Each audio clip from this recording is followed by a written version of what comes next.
Welcome everybody to lesson 9. Today we are going to talk about dynamics. So firstly, what are dynamics?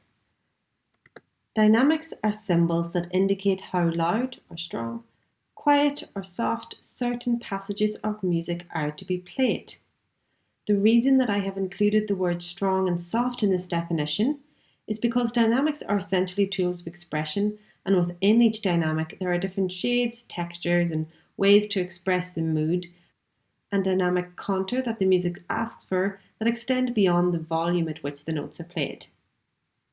Also, some pieces stay within a very narrow dynamic range and therefore call for further characteristics to be expressed in how notes are played in order to effectively distinguish between these small changes in dynamic. So what are the core indicators of dynamic? These letter abbreviations are what are most commonly used to indicate dynamic. In this instance, from top to bottom, they are printed from quietest to loudest. The words that they abbreviate are actually in the Italian language. However, I will also give you the English translation in this lesson. So the first one there is an abbreviation for the word pianissimo. What this means in English is very, very soft. The next is pianissimo, meaning very soft or quiet. Piano, meaning soft. Mezzo piano, meaning moderately soft. Mezzo forte, meaning moderately loud or strong. Forte, meaning loud or strong. Fortissimo, being very loud. And fortissimo, meaning very, very loud. There are also some symbols of expression that indicate a change in dynamic. The first one we will likely come across is the crescendo. It indicates that the notes printed above and below this symbol are gradually getting louder.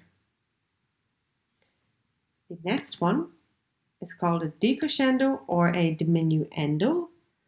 I think diminuendo is probably the most common name, however I have heard both. It indicates that the notes printed above or below this symbol are gradually getting quieter. These dynamic progressions can also be indicated through abbreviations of their names, such as Kresk and Dim.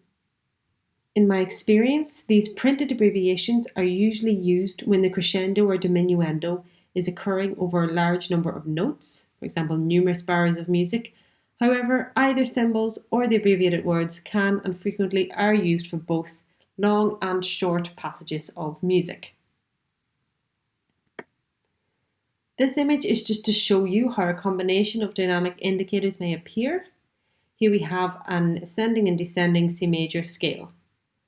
Starting at piano, so quiet dynamic, gradually getting louder as indicated through the crescendo, reaching its peak or loudest dynamic at the C, with the F standing for forte, the diminuendo here, indicating that these notes are played gradually quieter and quieter until we reach the piano dynamic, which is the same as what was at the beginning.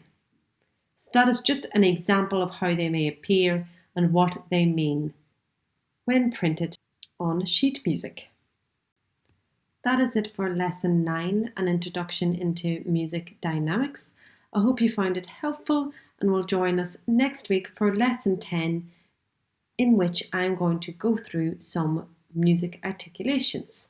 Have a lovely week and see you guys then.